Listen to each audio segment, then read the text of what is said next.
Gratitude is often misunderstood as something that should appear automatically, like a feeling that arrives on its own. But in real life, gratitude usually works in the opposite way. We do not always feel thankful first.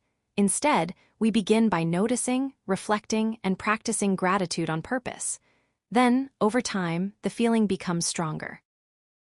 This is very important to understand, especially in daily student life. On stressful days, you may not immediately feel grateful. You may feel tired, frustrated, distracted, or disappointed. That does not mean gratitude is impossible. It simply means gratitude is a skill. Like attention, kindness, or self-compassion, it becomes stronger with practice.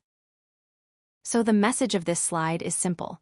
Do not wait for the perfect feeling before you begin. Start the practice first.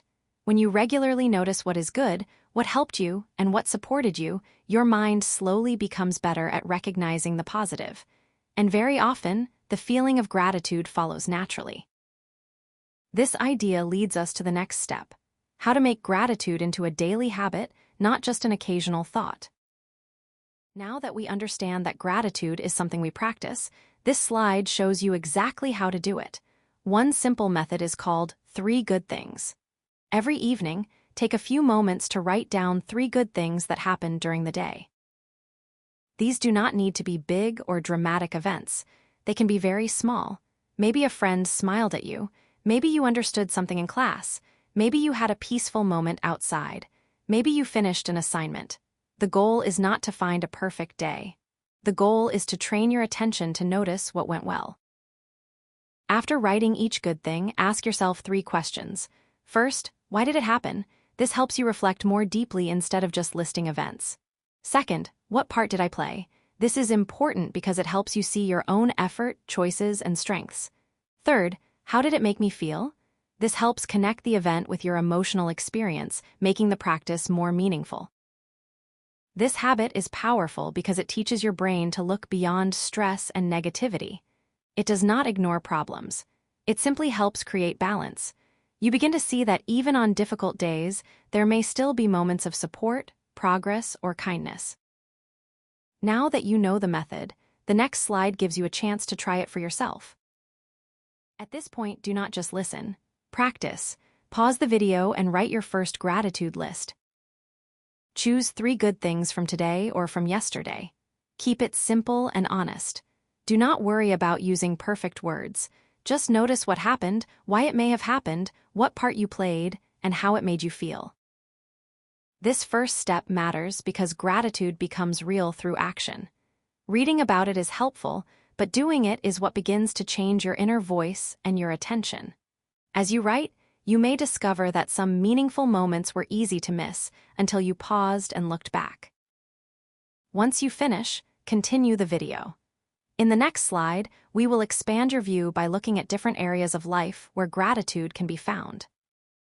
Sometimes students think, I do not know what to write, or nothing important happened today. That is where gratitude categories can help. They give your mind places to look. You can look at family. Was there support, care, food, conversation, or effort from someone at home? You can look at friends. Was there encouragement, laughter, help, or simply the feeling of not being alone? You can look at teachers. Did someone explain something clearly, show patience, or help you improve? You can also notice nature. Maybe it was fresh air, sunlight, rain, trees, or a quiet sky. Learning is another category.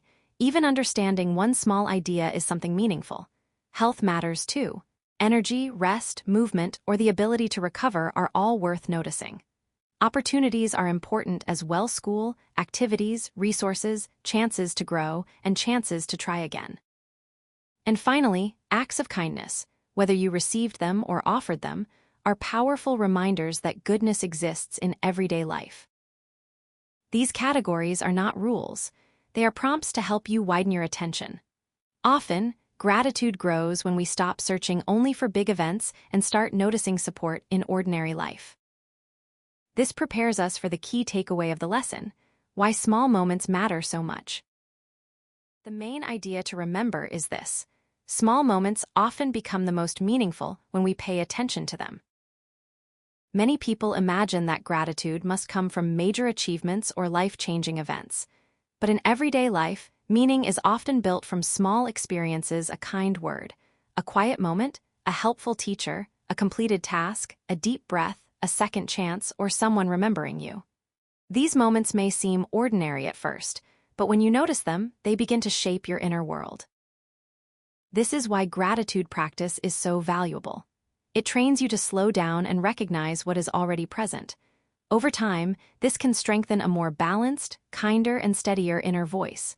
You begin to see that life is not only made of stress, pressure, or problems. It is also made of support, connection, effort, and care. As we close this section, remember, gratitude is not about pretending everything is perfect. It is about learning to notice what is still good, still helpful, and still meaningful. And very often, those meaningful things begin with small moments.